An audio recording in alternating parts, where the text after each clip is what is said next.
Cbeebies Bedtime Story. Oh, hello, I'm Sam. Welcome to my tea party. Well, it's not my tea party, really. It's Daddy Lion's tea party. But you're invited too. This is a story by Mark Sperring with pictures by Sarah Warburton. Teacups at the ready? Then I'll begin. One bright sunny day, Daddy Lion reached for his favourite teapot and smiled at the lion cubs. Ah, today's the perfect day for a quiet little tea party, he announced. But the three lion cubs looked doubtful. They liked big, noisy parties, not quiet little ones.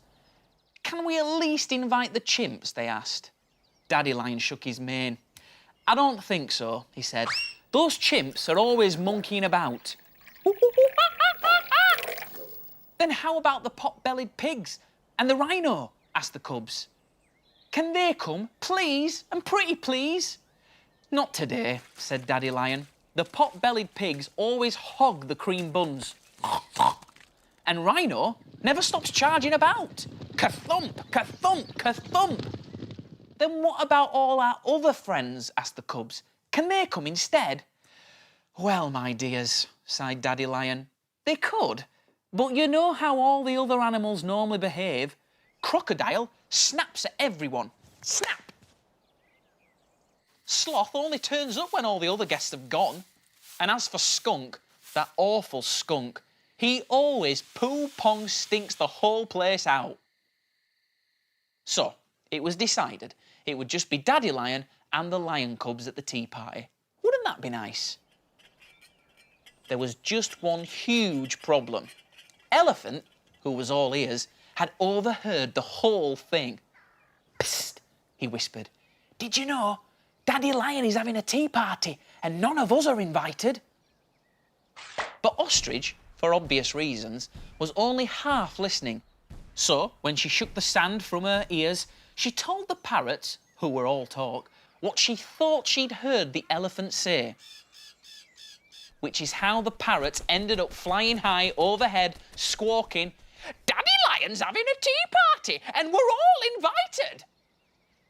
And which is why, just as Daddy Lion lifted his favourite china teacup daintily to his lips, the lion cubs let out a mighty cheer. Yippee! For there stood all the animals ready to join in the fun. Well, now you're here, you might as well all sit down. But remember, this is a quiet little tea party, so best behave, you please.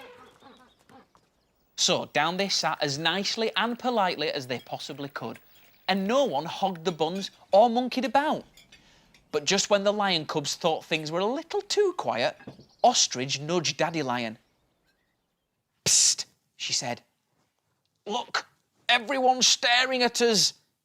And for a moment, everyone froze. Zoo visitors, muttered Daddy Lion. I think we should all ignore them and just behave as we normally would. Which is how Daddy Lion's party finally turned into a rip-roaring, poo-pong-stinking, big, noisy, wild success. And that is why the very next day the lion cubs asked, can we please have another quiet little tea party, just like yesterday? A quiet little tea party, eh? Well, it didn't turn out that way, did it? I hope you enjoyed that story, and maybe you could have a tea party of your own tomorrow. But now it's time for you to sleep. I'll see you again soon for another bedtime story.